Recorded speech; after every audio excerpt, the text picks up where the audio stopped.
What's up, guys? Welcome back to Tidal Gardens. I'd like to talk about some of my favorite sayings in the reef aquarium hobby. I don't necessarily agree with all of them, but I think that there's a hint of truth even in the ones that I do disagree with. Some of them you may have heard of, some of them they may be new to you.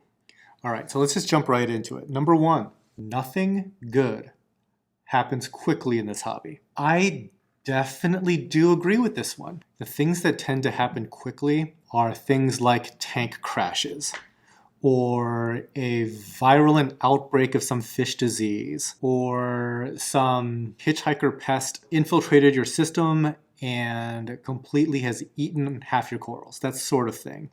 I guess the takeaway from this saying is to not hurry stuff, because there's something to be said about letting a system mature. And I wish there was a better way to quantify this tank maturity, but there's a huge difference between a tank that is 3 months old versus a tank that is 2 years old. A lot of stuff that might crop up in a newer tank simply doesn't happen in a well-aged system. These systems age kind of like a fine wine. There are a lot of benefits to taking a lot of things slowly and doing any kind of changes or modifications to your system one at a time and very systematically, so you don't end up trying a whole bunch of experimentation all at once and really goofing up your system and not really realizing which one of those different things was the cause of that tipping point, if that makes any sense.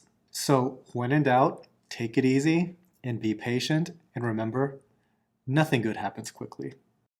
The next one, SPS. And I don't remember where I heard this, but it was like a very long time ago, maybe 10, 15 years ago. It stands for Stability Promotes Success.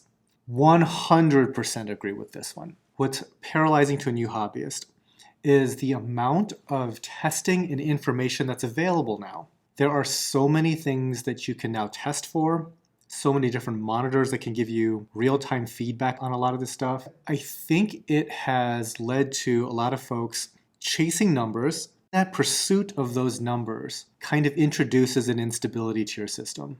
I would go as far as to argue that unless a chemical parameter of some sort, let's say your calcium is low, maybe it's 375 and you'd rather it be closer to 450. I would argue that unless that calcium level is super duper low, let's say in the 200s, you are probably better off trying to stabilize it at 375 than to try to climb it to 450. So I've mentioned this in many videos already, but stability really is the key to success in this hobby. If you were able to lock down your water chemistry and just keep it dead level at that, you'll have a much easier time in this hobby. If you do decide to try to alter your chemistry levels, I guess that goes back to point number one. You want to do it as slowly as humanly possible.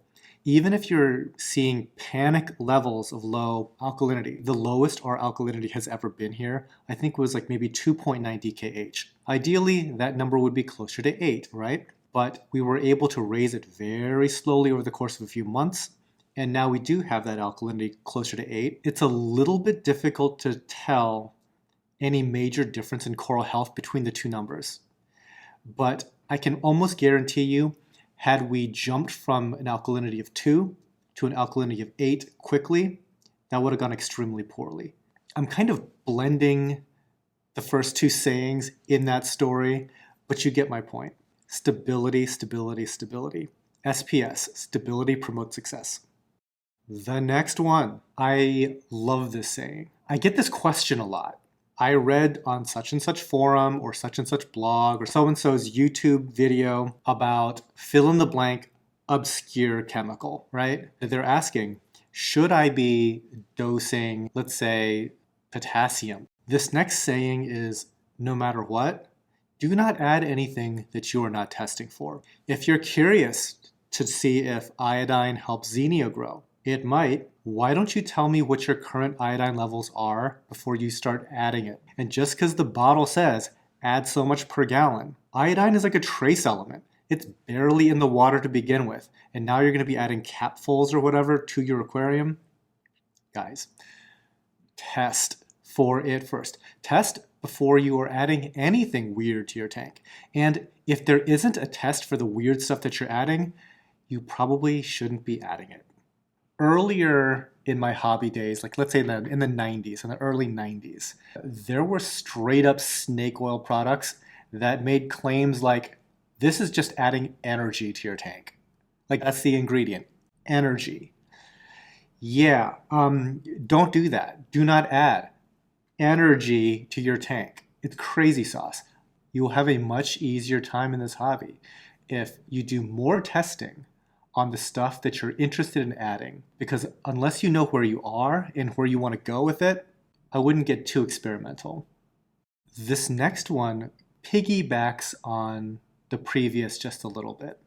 Do not test for anything that you don't plan to do anything about. And I wish I could find the comment that I can credit this to, but it was somebody that's on this YouTube channel. He was a doctor. I guess his doctor mentor basically said, don't order any tests for stuff that you have no plans to treat. And that saying has adapted itself into this hobby for the purpose of this list. So let's say, for example, you get super paranoid about your water chemistry and you send off several water samples to a lab. And sure enough, you are high in this, low in this, low in this, high in this, whatever. If the answer to all of those irregularities was to do a water change, why don't you go ahead and skip all of that testing and just do the water change? We ran into that a little bit here, where sometimes there's like this sense of over-analysis, and almost across the board, the remedy to the situation that we were willing to do is just water changes. So we could have like skipped all of that testing and just done more frequent water changes. The last one that we're going to cover is to keep your hands out of the tank. This one I kind of struggle with a bit.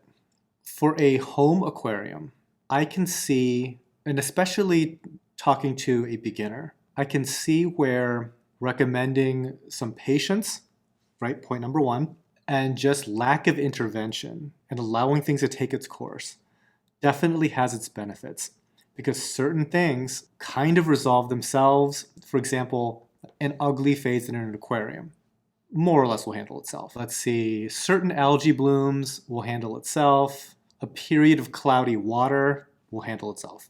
But once you get to a certain scale, for example, a coral farm, the tables completely turn. Our success here is pretty much determined by how much we can get our hands into the tanks, how often we can flip little frag plugs over that look suspicious to see if there's anything weird going on, if there's any kind of weird die-off or some sort of disease perhaps, if there's any kind of pest issue. The more that we dabble, the better. Neglect is the breeding ground for all the problems in a coral farm. But that's less so a case in a typical home hobbyist's aquarium. So as far as like the validity or the usefulness of this saying, I guess there's degrees of how helpful it is. But I think in general, our reef systems have a funny way of finding like a happy equilibrium point on their own.